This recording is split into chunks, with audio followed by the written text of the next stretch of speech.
I'm very excited to Sounds have good. you here, Richard. Welcome to the Gamification Revolution.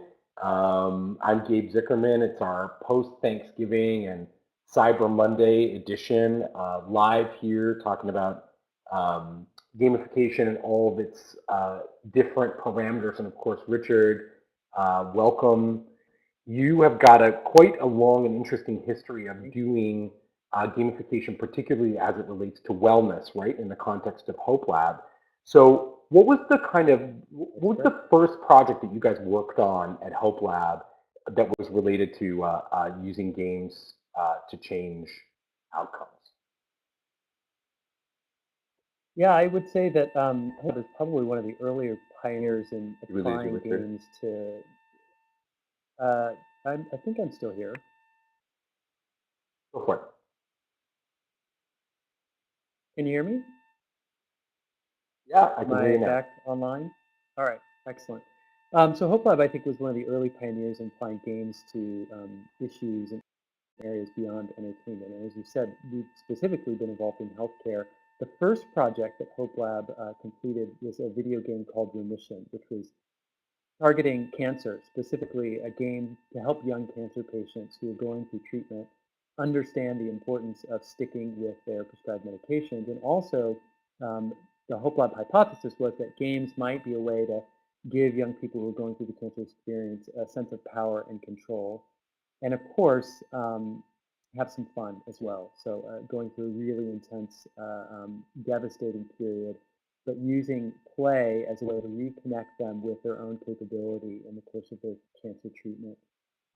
That work actually began in 2001 when our founder, Pamela Midyar, launched Hope Lab to explore this concept of using games beyond entertainment, specifically for young cancer patients.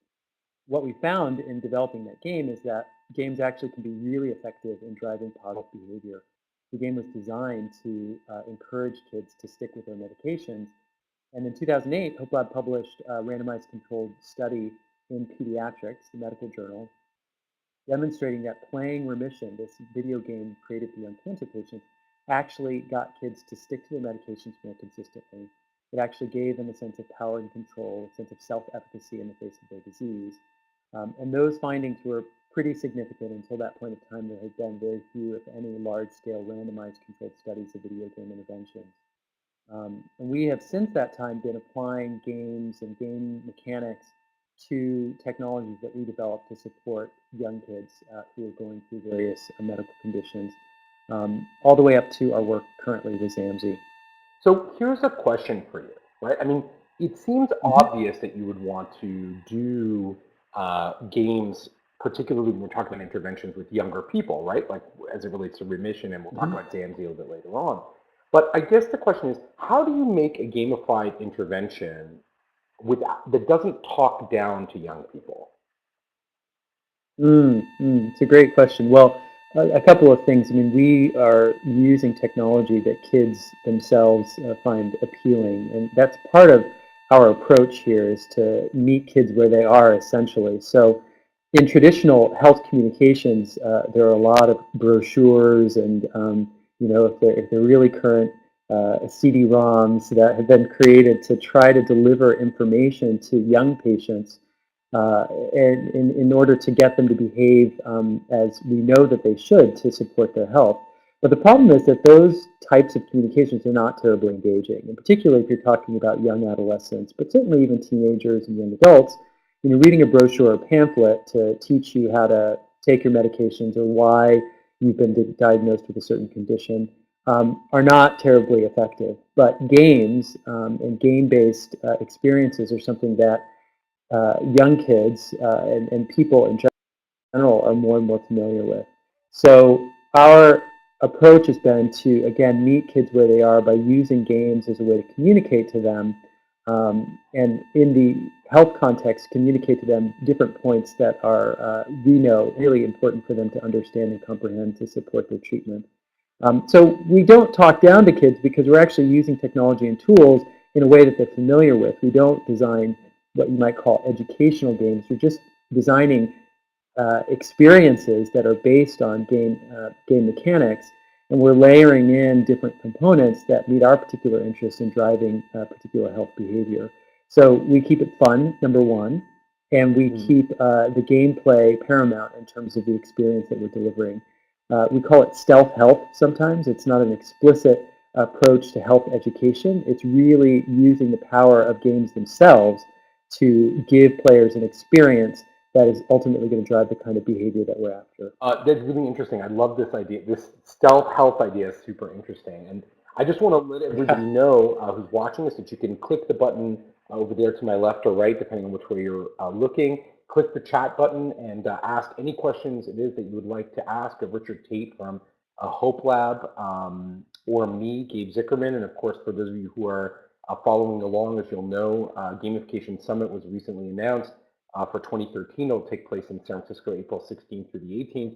And we have lots of great discussions there, including certainly some folks from Zamzee who have been among our more popular speakers over the last few years, talking about this question of wellness. And so, this question, I think, Richard, one of the questions when you talk about stealth health, or this idea of using the right modality and assigning it to the right person, I know that you guys have mostly focused on young people, but do you have any conclusions about how, or ideas or hypotheses about how some of these concepts of using games to change these difficult behaviors might be different for older people? Absolutely. Well, I think one important evolution of this space since HopeLab started in 2001 is the whole idea or the notion that kids are gamers, or that games are for young people.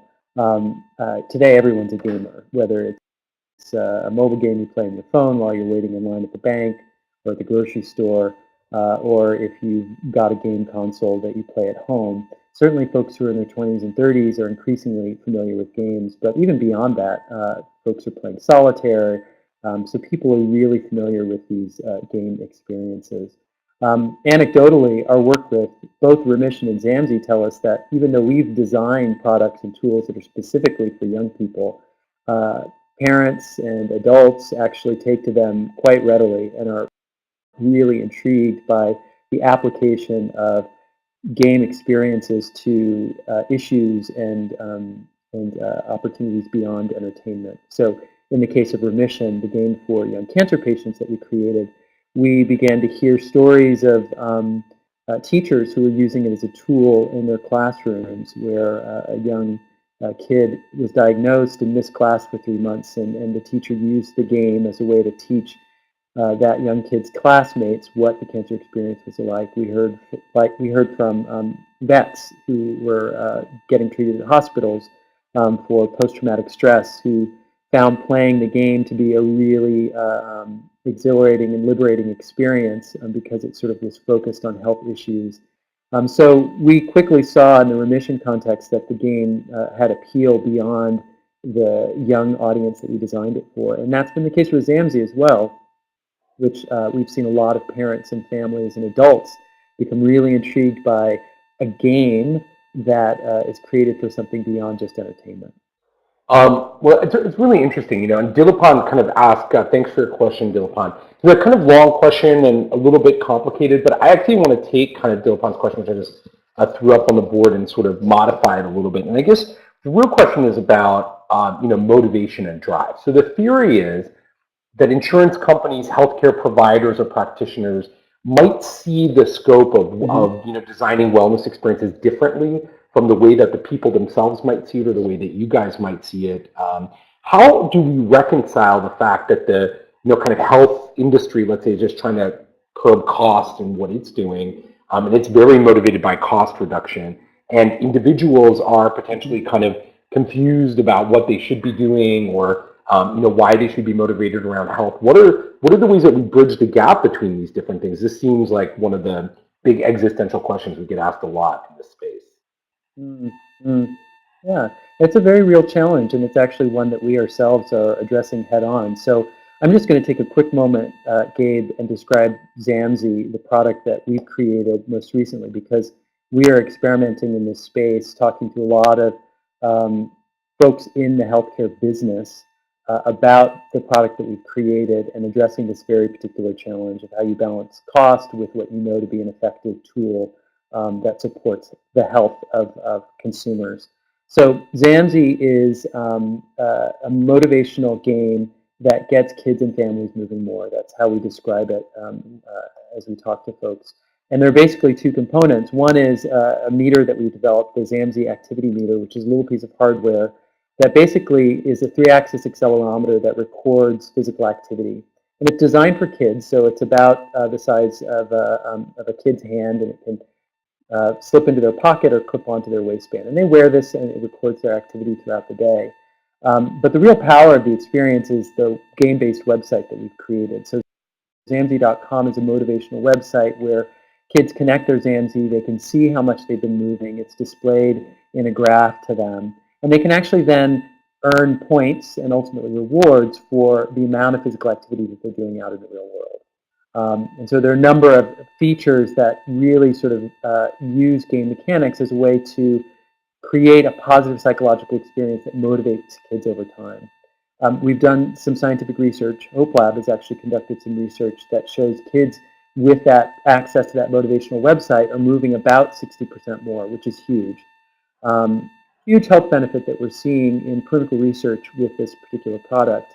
A couple of years ago, we launched Zamzee as an independent social enterprise. So HopeLab actually spun out Zamzee as a business, and Zamzee Co. is now managing the product and managing the website. We've got about 10,000 registered users.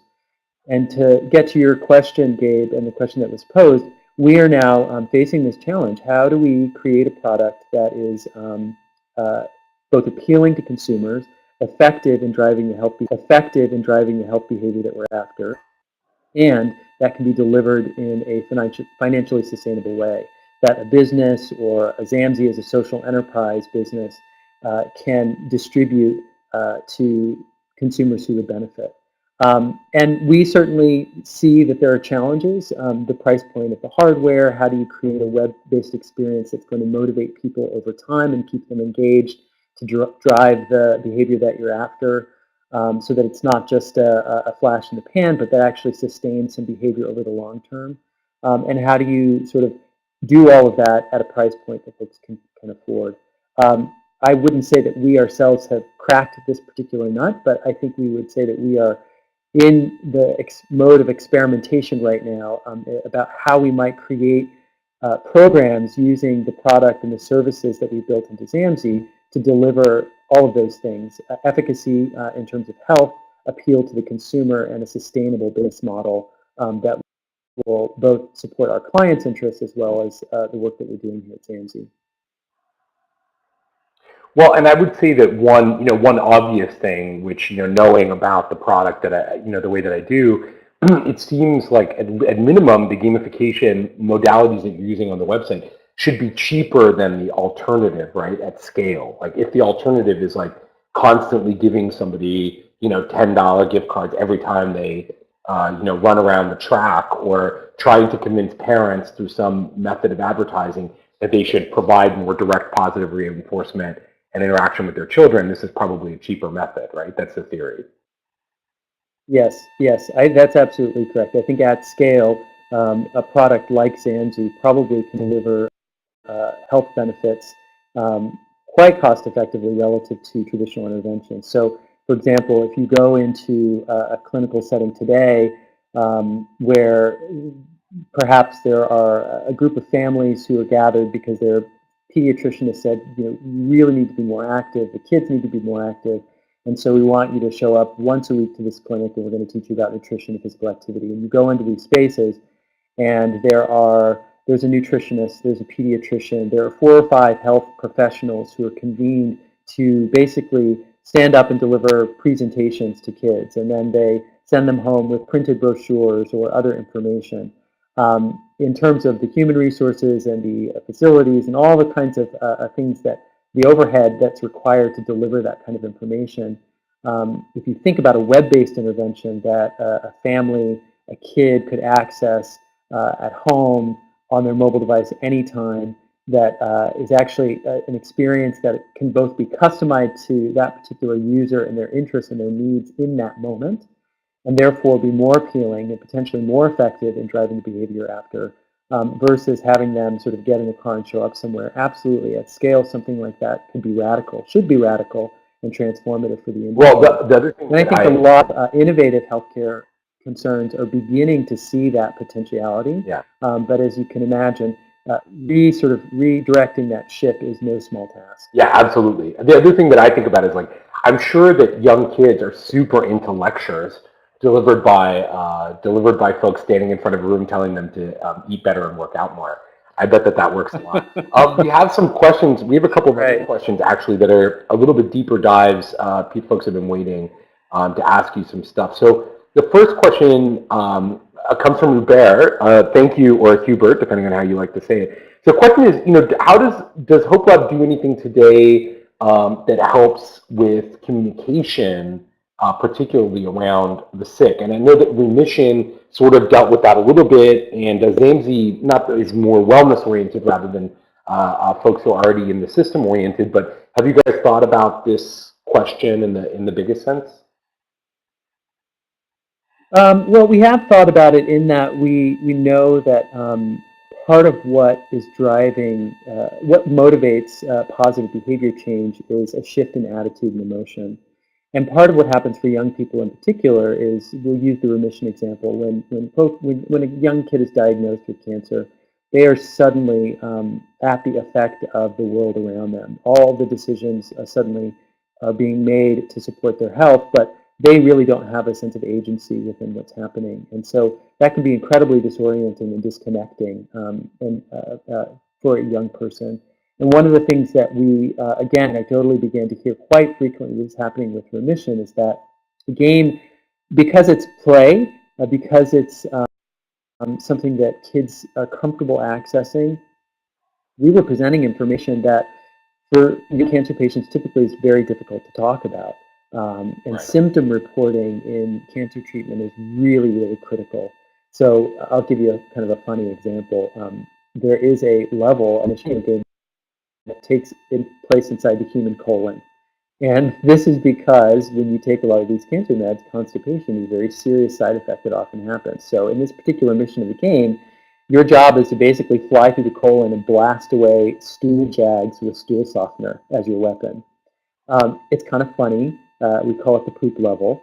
But what happens is that kids suddenly realize, okay, I'm taking this medication. This is why I feel so uncomfortable. And it became this sort of bridge to communicate with providers. They suddenly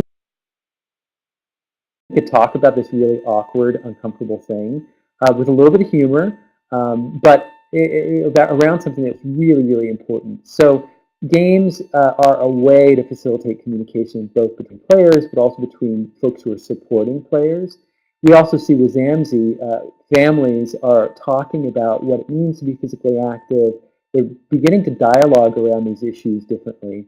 I don't know if that's exactly responsive to the question around a communication intervention per se, but we do see there's real potential for games to facilitate communications in a really positive way in driving positive health and behavior.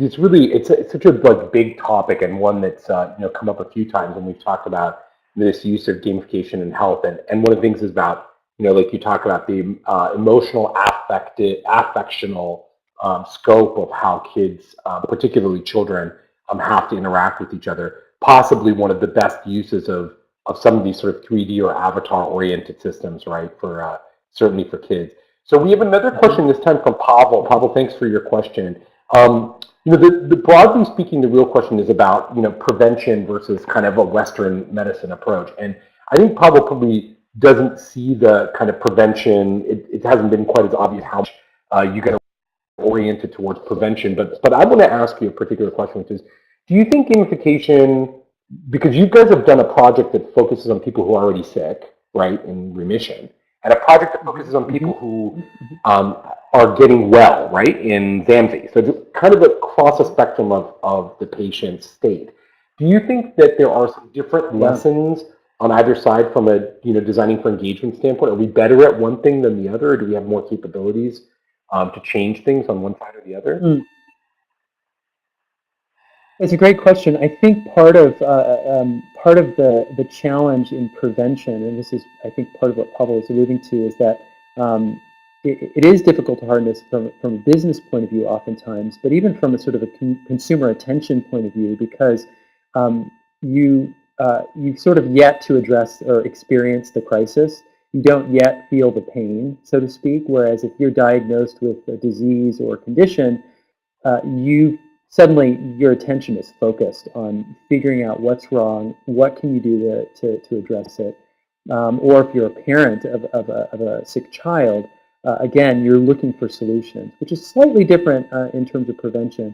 Now, with the issue of sedentary behavior, which is what we focused on with Zamzee, getting kids to move more, increasingly people are paying a lot of attention to this, not just because childhood obesity has been an issue and obesity generally, but because we're starting to understand through the science that it's actually sedentary behavior, the lack of movement, that is driving a number of really dangerous health outcomes, from heart disease to cancers, diabetes, not just obesity.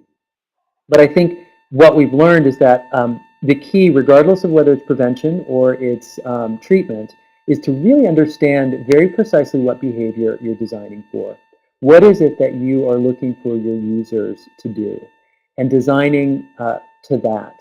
If you are unclear about what your ultimate objective is, what exactly you're asking your end user to do, it's very, very difficult to create something that's going to be effective in improving health.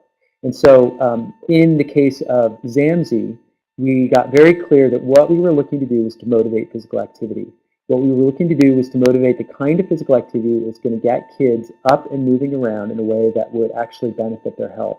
So that meant that we needed to create something that would get them moving at a certain level of intensity, that needed to get them moving over a certain period of time in order to meet the health outcome we were after. So not just something they would engage with for a week, but hopefully something they would engage with for 6 weeks, 3 months, 6 months even. And we did a number of iterative refinements, both in terms of product development and our research, to really sort of hone in on exactly the formula that we believe can be effective in getting kids moving around for up to 6 months and really inure to their benefit. But without being really rigorous about what's the behavior that we were after, I don't think we would have been successful in seeing that result Right. from research. A lot of folks ask us, well, Yeah, we talk about that all the time. I was just going to say, Go ahead. yeah. As a specific example, folks ask us quite often, gosh, you're interested in health and this issue that's related broadly to obesity, shouldn't you be incorporating nutrition into your game? Shouldn't you be talking about weight and BMI? And what tends to happen is that you start to overload the user with information that, again, is perhaps related, but not really core to that central behavior that you're trying to drive.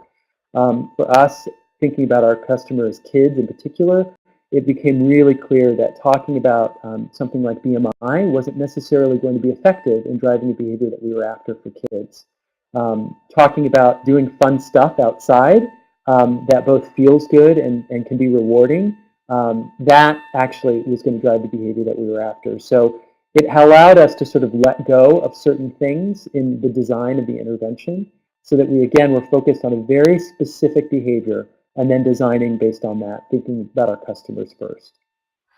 Well, I think that's, so one of the things that I took away from that very clearly for me, which is super interesting, because we also often start game design discussions with, what are you trying to accomplish? And if you don't know what that is, but one of the interesting things that I think you were saying is, it's better to go deep on and be really effective at like one thing than it is to try to do 3 or 4 things sort of horizontally, particularly if you've got your eye on a big prize like helping the health of kids overall. We have another question we have another question here from Achin. Thanks, Achin, for the question. And he asks, what are some of the behavioral checkpoints that we deal with players that are already under stress?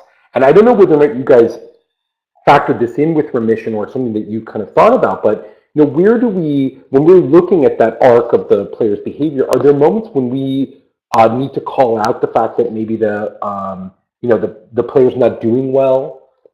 Do we need to have some kind of like call out to, for example, their guardian? Should we be changing the experience if we see that stress is a factor, or stress needs to be part of the equation? Mm-hmm.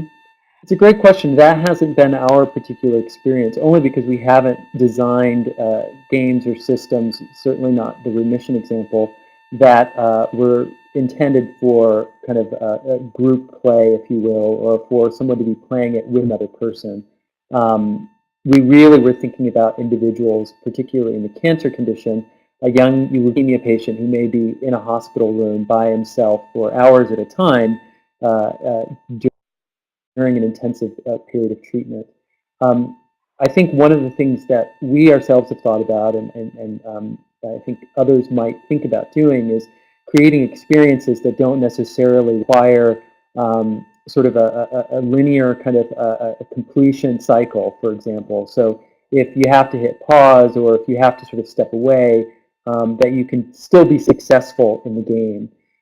Feeling accomplishments, success, feeling a sense of competency when you're playing is part of the power of games in driving positive health behavior.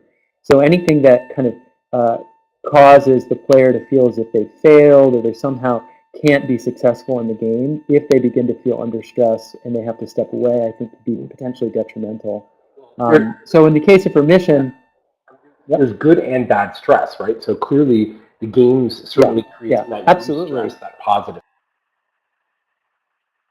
Yeah, absolutely. There was a hypothesis that came from one of our pieces of research in remission, that there's a sense of nervous anticipation, which could be sort of correlated to a little bit of stress when you're playing a game, and there are contingencies to what you're doing in the game. You definitely want to be successful, so there's a little bit of energy that you get in facing that challenge. And I think finding that balance as designers is really, really critical. I want to bring one more question that we've got some time for. Thanks so much for that, Achint. And this from Dilapan again. The real question is, what are some of the incentives that work? Right, Zamzee has a fairly sophisticated kind of virtual incentive system, virtual reward system, some tangible rewards. What have we found that really works at motivating healthy behavior that we're looking for? Kinds of rewards.